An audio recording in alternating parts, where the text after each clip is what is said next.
ದಬ್ಬಾಳಿಕೆ ಮಾಡಿರುವ ಪೊಲೀಸ್ ಅಧಿಕಾರಿಗಳಿಗೆ, ರೈತರ ಮೇಲೆ ದಬ್ಬಾಳಿಕೆ ಮಾಡಿರುವ ಪೊಲೀಸ್ ಅಧಿಕಾರಿಗಳಿಗೆ, ರೈತರ ಮೇಲೆ ದಬ್ಬಾಳಿಕೆ ಮಾಡಿರುವ ಪೊಲೀಸ್ ಅಧಿಕಾರಿಗಳು ಸಸ್ಪೆಂಡ್ ಆಗಲೇಬೇಕು.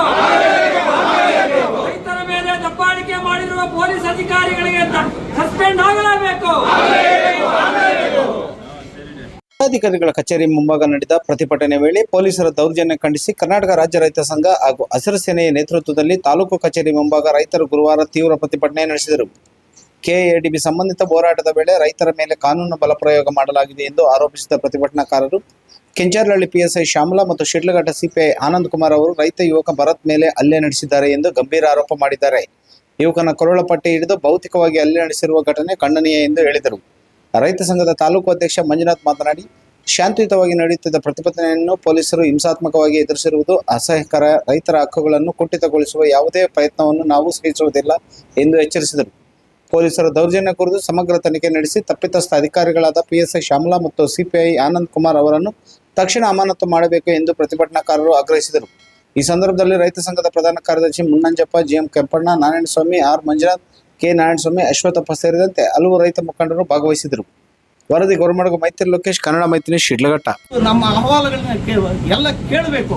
ಒಬ್ಬ ಶಾಸಕರು ಹೆಂಗೆ ಅಂದರೆ ತಾಲೂಕಿಗೆ ಒಂದು ತಂದೆ ಇದ್ದಂಗೆ, ತಂದೆ ಸ್ಥಾನದಲ್ಲಿ ಅವರು ಇರಬೇಕಾದ್ರೆ, ಈಗ ಮನೆಯಲ್ಲಿ ಮಕ್ಕಳು ಏನಾದರೂ ಮಾತಾಡಿದರೆ ಅಲ್ಲಿಗೆ ಅವರು ಇದು ಮಾಡ್ಕೊಂಡು ಹೋಗ್ಬಿಡ್ತಾರ, ಓದ್ತಾರ, ತಡಿಯಪ್ಪ ಇದು ಏನು ಸಮಾಚಾರ ಕೇಳ್ತಾ. ಅದೇ ಥರನೇ ಒಂದು ತಂದೆ, ತಾಲೂಕಿನ ತಂದೆ, ತಾಲೂಕಲ್ಲಿ ಬರುವ ಸಮಸ್ಯೆಗಳು ಇಲ್ಲ ಯಾರಾದರೂ ಅಂದ್ಕೊಂಡ್ರೆ ಅದು ಯಾಕಂದ್ರಿ ಏನು ಅದು ಬಂದು ಚರ್ಚೆ ಆಗಬೇಕು. ಅಲ್ಲಿಗೆ ಅವರು ನಮ್ಮನ್ನ ಅಂದರು ಅಂತೇಳಿ ಮುಂದ್ಕೊಂಡು ಹೋದ್ರೆ ಸಂಸಾರ ಆಗಬೇಕಲ್ಲ. ಮನೆಯಲ್ಲಿ ಯಾರೋ ಇನ್ನೊಬ್ರು ಅಂದರು, ಮಗ ಅಂದರು ಅಂತ ತಂದೆ ಹೋಗೋಕ್ಕಾಗುತ್ತಾ? ಈ ಥರ ತಂದೆ ಥರ ಒಬ್ಬ ಶಾಸಕರು ನೋಡ್ಕೊಬೇಕು, ಜಿಲ್ಲೆನ ಉಸ್ತುವಾರಿ ಮಂತ್ರಿ ತಂದೆ ಥರ ನೋಡ್ಕೋಬೇಕು, ಅದೇ ಥರ ರಾಜ್ಯನ ಮುಖ್ಯಮಂತ್ರಿ ಒಬ್ಬ ತಂದೆ ಸ್ಥಾನದಲ್ಲಿ ನೋಡಬೇಕು, ದೇಶನ ಪ್ರಧಾನಿ ತಂದೆ ಥರ ನೋಡಬೇಕು. ಇದನ್ನೇ ನಡೆಸ್ಕೊಂಡು ಹೋದಾಗ ಮಾತ್ರ ಇದೊಂದು ಒಳ್ಳೆ ದೇಶ, ರಾಜ್ಯ, ತಾಲೂಕು ಎಲ್ಲ ಆಗ್ತೈತೆ ಅಂತ ನಾವು ಈ ಮೂಲಕ ಹೇಳೋಕ್ಕೆ ಇಷ್ಟಪಡ್ತೀವಿ. ಸರ್, ಈಗ ತಮ್ಮಲ್ಲಿರುವಂಥ ಕೆಲವು ರೈತರು ಹೆಚ್ಚಿನ ರೀತಿ ಹಣ ಬಂದರೆ ಬಿಟ್ಕೊಡೋದಕ್ಕೆ ನಾವು ರೆಡಿ ಇದ್ದೀವಿ ಅಂತೇನೋ ಹೇಳ್ತಾ ಇದ್ದಾರಂತೆ. ಅದ್ರ ಬಗ್ಗೆ ತಮಗೇನಾದರೂ ಮಾಹಿತಿ ಇದೆಯಾ? ಈಗ ಅದು ನಮಗೆ ಅದು ಗೊತ್ತಿಲ್ಲ. ಯಾಕಂದರೆ ನಾವು ಹೋರಾಟ ಮಾಡ್ತಾ ಇರೋದು ನಮ್ಮ ಫಲವತ್ತಾದ ಭೂಮಿ ಬೇಕು ಅಂತ, ಯಾವುದೇ ಕಾರಣಕ್ಕೂ ಬಿಡೋದಿಲ್ಲ ಅಂತ. ಅದು C&D ಲ್ಯಾಂಡ್. ಆ ಭೂಮಿಯಲ್ಲಿ ಅವರು ಬೇಕಾದರೆ ಕೈಗಾರಿಕೆಗಳು ಮಾಡಲಿ. ನಾವು ಇನ್ನೊಂದು ಹೇಳ್ತೀವಿ, ಯಾವತ್ತೂ ನಾವು ಕೈಗಾರಿಕೆಗಳ ವಿರೋಧಿ ಅಲ್ಲ, ಕೈಗಾರಿಕೆಗಳ ವಿರೋಧಿ ನಾವು ಅಲ್ಲ. ಕೈಗಾರಿಕೆಗಳು ಎಲ್ಲಿ ಮಾಡಬೇಕು ಅಲ್ಲಿ ಮಾಡಲಿ. ಯಾಕಂದರೆ ಇನ್ನೂ ಸಾವಿರಾರು ವರ್ಷ ಭೂಮಿ ಇರಬೇಕು. ಯಾಕಂದರೆ ದೇಶಕ್ಕೆ ಅನ್ನ ಹಾಕಬೇಕು. ಎಲ್ಲ ಹೇಳ್ತಾರಲ್ಲ ದೇಶದ ಅನ್ನದಾತರು ಅಂತ. ಆಗಬೇಕಾದ್ರೆ ಒಳ್ಳೆ ಫಲವತ್ತಾದ ಭೂಮಿನೇ ಬೇಕು. ವ್ಯವಸಾಯ ಮಾಡೋಕ್ಕೆ ಯೋಗ್ಯವಲ್ಲದ ಭೂಮಿನ ತಗೊಂಡು ರೈತರು ವ್ಯವಸಾಯ ಮಾಡೋಕ್ಕಾಗ್ತದ? ಆದರೆ ಕೈಗಾರಿಕೆಗಳಿಗೆ ಯಾವ ಭೂಮಿ ಕೊಟ್ಟರು ಮಾಡ್ಬೋದು. ಯಾಕಂದರೆ ನಮಗೆ KDB ಅಧಿಕಾರಿಗಳೇ ಈ ಮಾಹಿತಿ ಹೇಳೋರೆ, ನಮಗೆ ಭೂಮಿ ಬೇಕಷ್ಟೇ, ನೀವು ಯಾವುದಾದ್ರೂ ಭೂಮಿ ಕೊಡಿ, ನಾವು ಕೈಗಾರಿಕೆಗಳು ಮಾಡ್ತೀವಿ ಅಂತ. ಸರ್, ಆ ಭಾಗದಲ್ಲಿ ಮಾಡಿ ಅಂತ ಹೇಳ್ತಾ ಇದ್ದೀರಿ ನೀವು, ದಿಬ್ಬರಹಳ್ಳಿ ಭಾಗದಲ್ಲಿ. ಆ ಕಡೆ ರೈತರಿಲ್ವಾ? ಈ ಕಡೆ ಮಾತ್ರ ರೈತರು ಇರೋದು ಅಂತ ಪ್ರಶ್ನೆ ಬರ್ತಾ ಇದೆ. ಅದಕ್ಕೇನು ಹೇಳ್ತೀರಿ ಸರ್? ನಾವು ಆ ಕಡೆ ಅಂದರೆ ನಾವು ಯಾವ ಉದ್ದೇಶ ಇಟ್ಕೊಂಡು ಹೇಳ್ತಾ ಇದ್ದೀವಿ ಅಂದರೆ, C&D ಲ್ಯಾಂಡ್, C&D ABCD ಅಂತ ವರ್ಗೀಕರಣ ಆಗಿದೆ. ಅದರಲ್ಲಿ AB ಒಳ್ಳೆ ಫಲವತ್ತಾದ ಭೂಮಿ, C&D ಏನು ಫಲವತ್ತತೆ ಇಲ್ಲದೆ ಇರುವಂಥ ವ್ಯವಸಾಯಕ್ಕೆ ಅಷ್ಟು ಯೋಗ್ಯವಲ್ಲದ ಭೂಮಿ ಅಂತ. ಈಗ ಅದರಲ್ಲಿ ಏನು ಕೈಗಾರಿಕೆಗಳು ಮಾಡಲಿ ಅಂತ ನಮ್ಮ ಉದ್ದೇಶ. ಅದರಿಂದ ಆ ಒಂದು ಭಾಗನ ನಾವು ಸೂಚನೆ ಮಾಡ್ತಾ ಇದ್ದೀವಿ ಅಷ್ಟೇ. ಓಕೆ. ರೈತರು ಯಾರಿದ್ದಾರೆ ಬಂದು ತಮ್ಮ ಮನವಿ ಬಂದರೆ ನಿನ್ನೆ ಆಗಿರೋ ಘಟನೆ ಬಗ್ಗೆ ಏನಾಗಿದೆ ಅಂತ ಹೇಳಿದ್ದಾರೆ. ಏನು ಸಲ್ಲಿಸಬೇಕು ಮುಖ್ಯಮಂತ್ರಿಗಳಿಗೆ ಮತ್ತು ಏನಿದೆ ಕ್ರಮಾನುಸಾರವಾಗಿ ಜಿಲ್ಲಾಧಿಕಾರಿಗಳ ಮೂಲಕ ಏನಿದೆ ನಾವು ಸಲ್ಲಿಸ್ತೀವಿ. ರೈತರಿಗೆ ಅನುಕೂಲ ಆಗೋ ಥರ ಏನಾಗುತ್ತೆ ಸರ್ಕಾರದ ಮಟ್ಟದಲ್ಲಿ ತೀರ್ಮಾನ ಆಗುತ್ತೆ, ಅದಕ್ಕೆ ಸಾಕಾಗಿ ನಾವು ನಿಲ್ತೀವಿ ಅಂತ ಹೇಳಕ್ಕೆ ಇಷ್ಟಪಡ್ತೀವಿ. ಮೇಡಮ್, ಇಲ್ಲಿ ಜಂಗಮಕೋಟೆಯಲ್ಲಿ ಒಂದು ಬಿಳಿನೂ ಮತ್ತು ಕೆಂಪು ಪತ್ರಗಳು ಮಾಡಿದ್ರಲ್ವಾ, ಅದೇ ಹೆಚ್ಚು ಬಂತು. ಆಗೇನು ತೀರ್ಮಾನ ಆಯ್ತು ಮೇಡಮ್? ಯಾರ್ದು ಹೆಚ್ಚು ಬರುತ್ತೋ ಅವ್ರಿಗೆ ಬಿಟ್ಕೊಡ್ತೀವಿ ಅಂತ ಹೇಳಿದ್ರಲ್ಲ, ಏನಾಯ್ತು ಮೇಡಮ್? ಅದು ನಿಮ್ಮ ಮಟ್ಟದಲ್ಲೇ ಆಯ್ತಲ್ಲ? ನಮಗೆ ಬರಲ್ಲ, ಇಲಾಖೆಯವರೇ ಏನಿದೆ ಮಾಹಿತಿ ಅಲ್ಲಿಂದ ಏನು ತೀರ್ಮಾನ ಆಗುತ್ತೆ. ಹೋರಾಟ ಮಾಡ್ತಾ ಇರುವಂಥ ರೈತರಂತೇನು ಇದ್ದೀರೋ KDB ಕುರಿತು, ತಾವೆಲ್ಲ ಮೂಲ 1 ಎಕರೆ 2 ಎಕರೆ ಜಮೀನು ಇದ್ದವರು ಗೋಮಾಳ ಜಮೀನು ಒತ್ತುವರಿ ಮಾಡ್ಕೊಂಡಿರೋರೇ ಹೆಚ್ಚಾಗಿರೋದ್ರಿಂದ ಇದನ್ನು ಯಾವುದೇ ಕಾರಣಕ್ಕೂ ಬಿಟ್ಕೊಡೋದಕ್ಕೆ ರೆಡಿ ಇಲ್ಲ ಅಂತ ಹೇಳ್ತಾ ಇದ್ದಾರೆ. ಇದ್ರ ಬಗ್ಗೆ ತಾವು ಹೇಳ್ಬೇಕಂದ್ರೆ ಸರ್, ಈಗ ಶಾಸಕರ ಸಮ್ಮುಖದಲ್ಲಿ ಈ ಥರ ಚರ್ಚೆ ಆಯಿತು. ಈಗ ಇದು ಸತ್ಯಕ್ಕೆ ದೂರವಾದ ಮಾತು. ಯಾಕಂದರೆ ಗೋಮಾಳ ಅಲ್ಲದೆ ಈಗ ಒಂದು ತನಿಖೆ ಮಾಡಲಿ. ಈಗ ಗೋಮಾಳ ಇದ್ದರೆ ನಮ್ಮ ರೈತರಿಗೆ ನೋಟಿಸ್ ಕೊಡ್ತಾರಾ? ಗೋಮಾಳದ್ದು ಜಮೀನು ಯಾರಾದರೂ ನೋಟಿಸ್ ಕೊಡ್ತಾರಾ? KEDBಯಿಂದ ನೋಟಿಸ್ಗಳು ಬಂದಿದೆಯಲ್ಲ, ನಮ್ಗೆ ನೋಟಿಸ್ಗಳು ಬಂದಿದೆ. ನಮಗೆ ಎಷ್ಟು ಒಂದು ಊರಿಗೆ, ಪ್ರತಿಯೊಂದು ಊರಿಗೂ ಪ್ರತಿಯೊಬ್ಬ ರೈತನಿಗೂ ನೋಟಿಸ್ ಬಂದಿದೆ. ಈಗ ಅದನ್ನು ಇಟ್ಕೊಂಡೇ ನಾವೆಲ್ಲ ಹೋರಾಟ ಮಾಡ್ತಾ ಇರೋದು. ಈಗ ಆಮೇಲೆ ಮತ್ತೆ ಸರ್ಕಾರಿ ಜಾಗ ಗೋಮಾಳ ಇದೆ. ಗೋಮಾಳ ಇದೆ ಅಂದರೆ ಸುಮಾರು ಒಂದು 10 ವರ್ಷ, 15 ವರ್ಷ, 20 ವರ್ಷದಿಂದಲೂ ಕೆಲವರು ಮನೆಗಳು ಕಟ್ಕೊಂಡವ್ರೆ, ಬೋರ್ಗಳು ಹಾಕವ್ರೆ, ಅನುಭವದಲ್ಲವ್ರೆ, ಮತ್ತೆ ಅದು ಮಾವಿನ ಗಿಡಗಳು ಹಾಕವ್ರೆ, ಇತರೆ ಬೆಳೆಗಳೆಲ್ಲ ಬೆಳಿತಾವ್ರೆ. ಈಗ ಸರ್ಕಾರನೇ ಏನು ಬಗುರುಕುಂ ಸಾಗುವಳಿ ಅಂತೇಳಿ ಮಾಡ್ತಾವ್ರೆ. ಸುಮಾರು ವರ್ಷಗಳಿಂದ ಬಗುರುಕುಂ ಅದೇ ತಾನೇ ಈಗ ನಮ್ಮ ರೈತರಿಗೆಲ್ಲನೂ ಸರ್ಕಾರದಿಂದನೇ ಕೊಟ್ಟರು ತಾನೆ. ಮಹಾರಾಜರುಗಳ ಕಾಲದಿಂದನೂ ಅದೇ ಥರ ಕೊಟ್ಟವ್ರೆ. ಮತ್ತು ಸರ್ಕಾರಗಳು ಬಂದ ಮೇಲೆ, ಸ್ವತಂತ್ರ ಬಂದ ಮೇಲೆ ಅದೇ ಥರ ಕೊಡ್ತಾ ಬಂದವ್ರೆ. ಈಗ ಅದೇ ಏನು ಈಗ KEDB ನಮ್ಗೆ ಬಂದಿರೋದು. ಆದರೆ 20 ವರ್ಷ 25 ವರ್ಷದಿಂದ ರೈತರುಗಳು ನಮ್ಮ ಒಂದು ಗೋಮಾಳದಲ್ಲಿ ಹಾಕ್ಕೊಂಡವ್ರೆ. ಈಗ ಸರಿಯಾಗಿ ಏನು ಬಗುರು ಕಮಿಟಿ ಆಗಿ ನಡೆದಿದ್ದರೆ ಎಷ್ಟೋ ಜನಕ್ಕೆ ಆ ಜಮೀನು ಈಗಾಗಲೇ ಅವರು ಫಲಾನುಭವಿಗಳಾಗ್ತಾ ಇದ್ರು.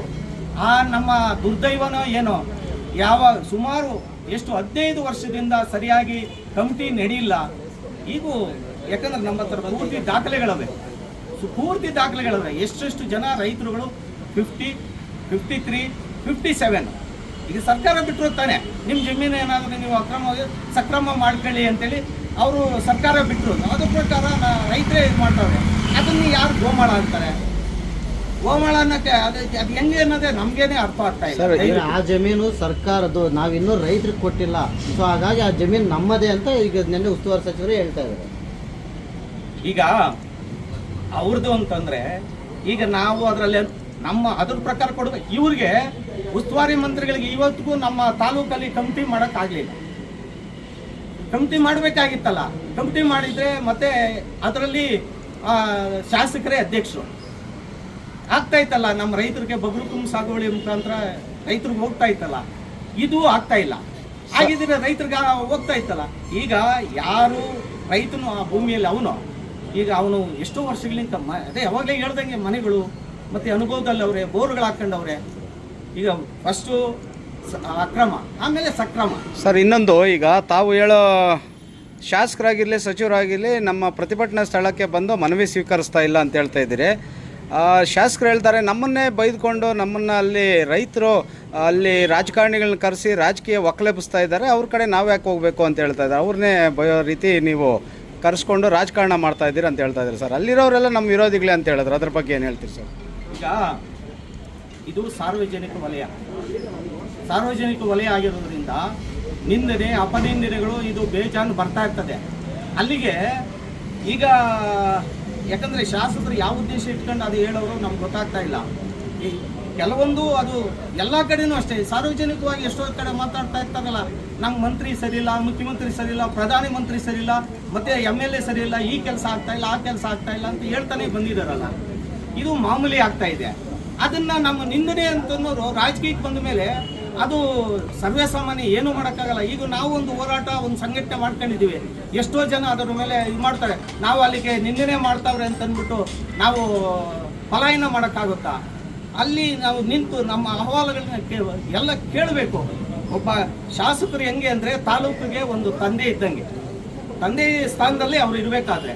ಈಗ ಮನೆಯಲ್ಲಿ ಮಕ್ಕಳು ಏನಾದರೂ ಮಾತಾಡಿದರೆ ಅಲ್ಲಿಗೆ ಅವರು ಇದು ಮಾಡ್ಕೊಂಡು ಹೋಗ್ಬಿಡ್ತಾರ, ಓದ್ತಾರ, ತಡಿಯಪ್ಪ ಇದು ಏನು ಸಮಾಚಾರ ಕೇಳ್ತಾ. ಅದೇ ಥರನೇ ಒಂದು ತಂದೆ, ತಾಲೂಕಿನ ತಂದೆ, ತಾಲೂಕಲ್ಲಿ ಬರುವ ಸಮಸ್ಯೆಗಳು ಇಲ್ಲ ಯಾರಾದರೂ ಅಂದ್ಕೊಂಡ್ರೆ ಅದು ಯಾಕಂದ್ರಿ ಏನು ಅದು ಬಂದು ಚರ್ಚೆ ಆಗಬೇಕು. ಅಲ್ಲಿಗೆ ಅವರು ನಮ್ಮನ್ನ ಅಂದರು ಅಂತೇಳಿ ಮುಂದ್ಕೊಂಡು ಹೋದ್ರೆ ಸಂಸಾರ ಆಗಬೇಕಲ್ಲ.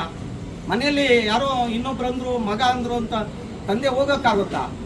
ಈ ಥರ ತಂದೆ ಥರ ಒಬ್ಬ ಶಾಸಕರು ನೋಡ್ಕೊಬೇಕು. ಜಿಲ್ಲೆನ ಉಸ್ತುವಾರಿ ಮಂತ್ರಿ ತಂದೆ ಥರ ನೋಡ್ಕೋಬೇಕು. ಅದೇ ಥರ ರಾಜ್ಯನ ಮುಖ್ಯಮಂತ್ರಿ ಒಬ್ಬ ತಂದೆ ಸ್ಥಾನದಲ್ಲಿ ನೋಡಬೇಕು. ದೇಶನ ಪ್ರಧಾನಿ ತಂದೆ ಥರ ನೋಡಬೇಕು.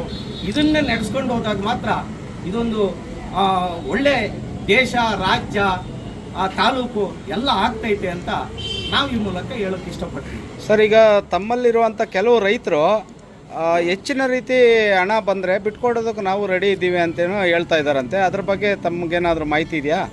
ಈಗ ಅದು ನಮಗೆ ಅದು ಗೊತ್ತಿಲ್ಲ. ಯಾಕಂದರೆ ನಾವು ಹೋರಾಟ ಮಾಡ್ತಾ ಇರೋದು ನಮ್ಮ ಫಲವತ್ತಾದ ಭೂಮಿ ಬೇಕು ಅಂತ, ಯಾವುದೇ ಕಾರಣಕ್ಕೂ ಬಿಡೋದಿಲ್ಲ ಅಂತ. ಅದು C&D ಲ್ಯಾಂಡ್. ಆ ಭೂಮಿಯಲ್ಲಿ ಅವರು ಬೇಕಾದರೆ ಕೈಗಾರಿಕೆಗಳು ಮಾಡಲಿ. ನಾವು ಇನ್ನೊಂದು ಹೇಳ್ತೀವಿ, ಯಾವತ್ತೂ ನಾವು ಕೈಗಾರಿಕೆಗಳ ವಿರೋಧಿ ಅಲ್ಲ, ಕೈಗಾರಿಕೆಗಳ ವಿರೋಧಿ ನಾವು ಅಲ್ಲ. ಕೈಗಾರಿಕೆಗಳು ಎಲ್ಲಿ ಮಾಡಬೇಕು ಅಲ್ಲಿ ಮಾಡಲಿ. ಯಾಕಂದರೆ ಇನ್ನೂ ಸಾವಿರಾರು ವರ್ಷ ಭೂಮಿ ಇರಬೇಕು. ಯಾಕಂದರೆ ದೇಶಕ್ಕೆ ಅನ್ನ ಹಾಕಬೇಕು. ಎಲ್ಲ ಹೇಳ್ತಾರಲ್ಲ ದೇಶದ ಅನ್ನದಾತರು ಅಂತ. ಆಗಬೇಕಾದ್ರೆ ಒಳ್ಳೆ ಫಲವತ್ತಾದ ಭೂಮಿನೇ ಬೇಕು. ವ್ಯವಸಾಯ ಮಾಡೋಕ್ಕೆ ಯೋಗ್ಯವಲ್ಲದ ಭೂಮಿನ ತಗೊಂಡು ರೈತರು ವ್ಯವಸಾಯ ಮಾಡೋಕ್ಕಾಗತ್ತ? ಆದರೆ ಕೈಗಾರಿಕೆಗಳಿಗೆ ಯಾವ ಭೂಮಿ ಕೊಟ್ಟರು ಮಾಡ್ಬೋದು. ಯಾಕಂದರೆ ನಮಗೆ KDB ಅಧಿಕಾರಿಗಳೇ ಈ ಮಾಹಿತಿ ಹೇಳೋರೆ, ನಮಗೆ ಭೂಮಿ ಬೇಕಷ್ಟೇ, ನೀವು ಯಾವುದಾದ್ರೂ ಭೂಮಿ ಕೊಡಿ, ನಾವು ಕೈಗಾರಿಕೆಗಳು ಮಾಡ್ತೀವಿ ಅಂತ. ಸರ್, ಆ ಭಾಗದಲ್ಲಿ ಮಾಡಿ ಅಂತ ಹೇಳ್ತಾ ಇದ್ದೀರಿ ನೀವು, ದಿಬ್ಬರಳ್ಳಿ ಭಾಗದಲ್ಲಿ. ಆ ಕಡೆ ರೈತರಿಲ್ವಾ? ಈ ಕಡೆ ಮಾತ್ರ ರೈತರು ಇರೋದು ಅಂತ ಪ್ರಶ್ನೆ ಬರ್ತಾ ಇದೆ. ಅದಕ್ಕೇನು ಹೇಳ್ತೀರಿ ಸರ್? ನಾವು ಆ ಕಡೆ ಅಂದರೆ ನಾವು ಯಾವ ಉದ್ದೇಶ ಇಟ್ಕೊಂಡು ಹೇಳ್ತಾ ಇದ್ದೀವಿ ಅಂದರೆ C&D ಲ್ಯಾಂಡ್, C&D ABCD ಅಂತ ವರ್ಗೀಕರಣ ಆಗಿದೆ. ಅದರಲ್ಲಿ AB ಒಳ್ಳೆ ಫಲವತ್ತಾದ ಭೂಮಿ, C&D ಏನು ಫಲವತ್ತತೆ ಇಲ್ಲದೆ ಇರುವಂಥ ವ್ಯವಸಾಯಕ್ಕೆ ಅಷ್ಟು ಯೋಗ್ಯವಲ್ಲದ ಭೂಮಿ ಅಂತ. ಈಗ ಅದರಲ್ಲಿ ಏನು ಕೈಗಾರಿಕೆಗಳು ಮಾಡಲಿ ಅಂತ ನಮ್ಮ ಉದ್ದೇಶ. ಅದರಿಂದ ಆ ಒಂದು ಭಾಗನ ನಾವು ಸೂಚನೆ ಮಾಡ್ತಾ ಇದ್ದೀವಿ ಅಷ್ಟೇ. ಓಕೆ. ಸರ್ಕಾರ ISI BIS ಸರ್ಟಿಫೈಡ್ ಅಲ್ಲದ ವಾಟರ್ ಪ್ಯೂರಿಫೈಯರ್ಗಳನ್ನು ನಿಷೇಧಿಸಿದೆ. ಆನ್ಲೈನ್ ಸರ್ಟಿಫೈಡ್ ಅಲ್ಲದ ವಾಟರ್ ಪ್ಯೂರಿಫೈಯರ್ಗಳ ನೀರು ಕುಡಿಯೋದ್ರಿಂದ hormonal imbalance, BP, sugar, infertility, PCOD, cancer ಸಹ ಬರಬಹುದು. ಸರ್ಕಾರ ನಿರ್ಧರಿಸಿದ ಎಲ್ಲ ಮಾನದಂಡಗಳನ್ನು ಅನುಸರಿಸಿ ಕ್ಯಾಸ್ ಸಿಸ್ಟಮ್ಸ್ ವಾಟರ್ ಪ್ಯೂರಿಫೈಯರ್ಗಳ ಲ್ಯಾಬ್ ಟೆಸ್ಟ್ ಆಗಿ 100% ಸೇಫ್ಟಿ ಮತ್ತು ಕ್ವಾಲಿಟಿ ಇರುತ್ತೆ ಅಂತ ಗವರ್ಮೆಂಟ್ ಅಪ್ರೂವ್ ಮಾಡಿದೆ. ನಿಮ್ಮ ಕುಟುಂಬದ ಆರೋಗ್ಯಕ್ಕಾಗಿ ಕ್ಯಾಸ್ ಸಿಸ್ಟಮ್ಸ್ ವಾಟರ್ ಪ್ಯೂರಿಫೈಯರ್ನೇ ಬಳಸಿ. ನಮ್ಮ ಕನ್ನಡ ಮೈತ್ರಿ ನ್ಯೂಸ್ ವಾಹಿನಿಯನ್ನು ನೋಡಿ ಕ್ಯಾಸ್ ಸಿಸ್ಟಮ್ ವಾಟರ್ ಪ್ಯೂರಿಫೈಯರ್ ಖರೀದಿಸುವವರಿಗೆ 10% ರಿಯಾಯಿತಿ ಕೊಡಲಾಗುವುದು. ಪ್ರೀ ಡೆಮೋಗೆ ಸ್ಕ್ರೀನ್ನಲ್ಲಿ ಕಾಣಿಸುತ್ತಿರುವ ಫೋನ್ ನಂಬರ್ ಅನ್ನು ಸಂಪರ್ಕಿಸಿ.